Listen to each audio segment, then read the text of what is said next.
Mga ka-Ingron, ito pong kuko ni sir na to ay dati ko nang nilinisan. Bali, 1 buwan pa lang pong nakakalipas. At kung titignan nyo po, itong kuko na ito ay dating magkabilaan po. Ang sabi ko lang po sa kanya ay may tupalo po ang kanyang kuko.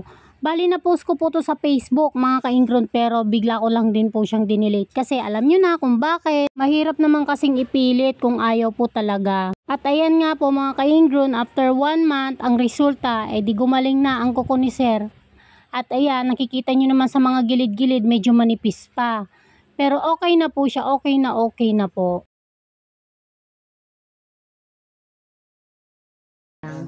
Parang nilinisan ko na lang siya ng ano. Kasi sira naman yung kuko na to sir eh. Punta ko sa office di. Gawa na ako pag sapatos sa dawa ko. Yan o. Sorry, masakit? Oo lang to. Bagay, mas masakit nung umpisa no. Pang lalambot na nga ako. Tutukunto sa aking taga-office eh. Parang daw yung video daw. Hinihingi nila. Wala eh. Ayaw tanggapin eh. Kapal nga ng kuko mo. Sakit ba? Sasaktan ka? Sorry. Mas matigas nga siya ngayon kaysa nung nilinisan ko siyang maga. Ayan o.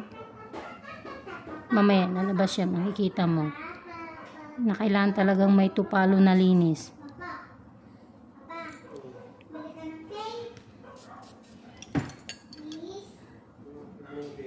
Pero hindi siya nabaon tayo ng tubo niya.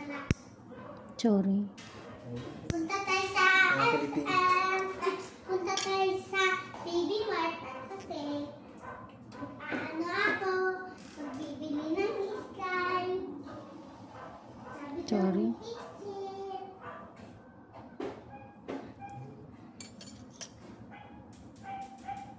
Kaya ka na kayo may nararamdaman pa dyan kasi manipis pa yung nasa loob niya. Kasi kakahilom nga lang. Ayan.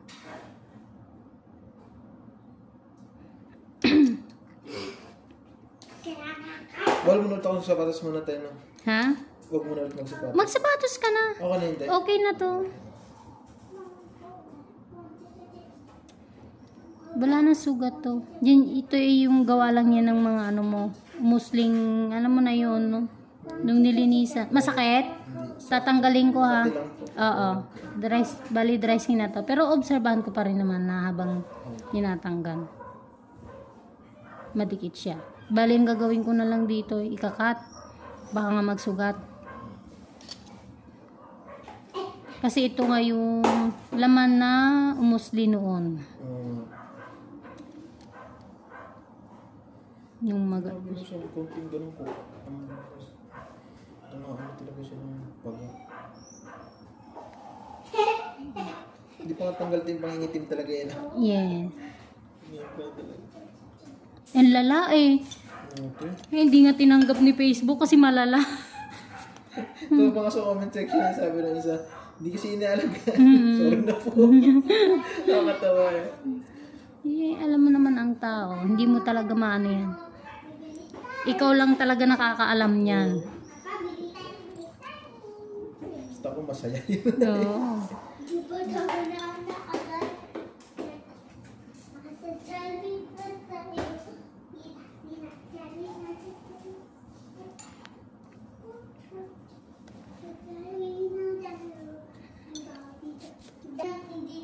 Diba yung may bully sa akin?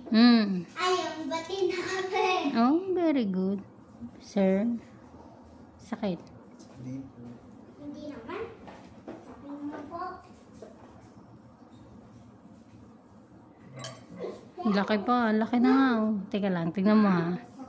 Yeah, masakit. Ate lang po. Tayo mo yung bumaon oh.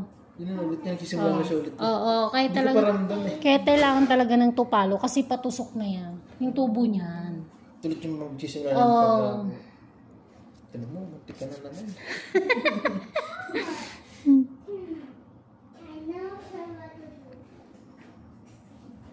Kasi malalim na yung unahan eh. Gawa nga nung pagga niya nun. So, nasunod yung kuko na pababa. Yan, maganda na yung magiging tubo. Basta ibabaw lang. Ibabaw lang. Ayan mga ka-ingrown, bale ito ay dating namaga.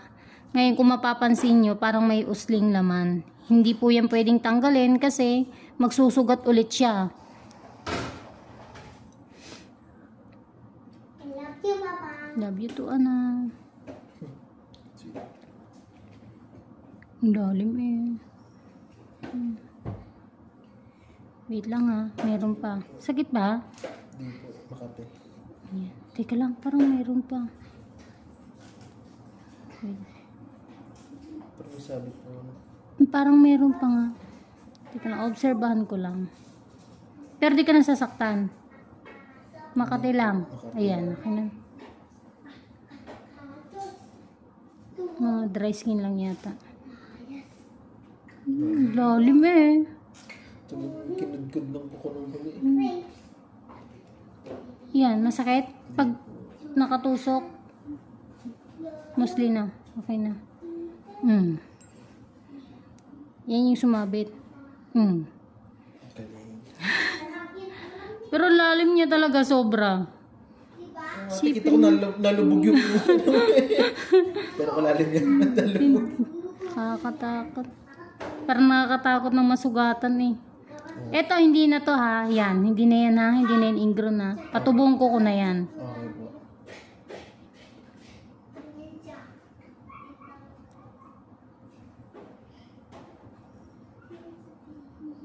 Sakit. Okay po. Kumirot. Hindi po. Masakit pala. Ayan. Ayan. Okay na.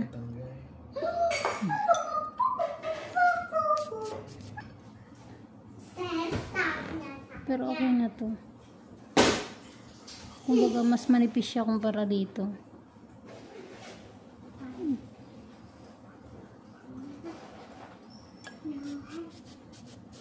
Bilang sira yung color ko eh. Ay, naputol na yung color mo? Hindi. Sabi ko lang, madali sira yung color ko eh. Sabi ko lang, Okay. di ba, dito ang orange. Oh. Saka white. Oh.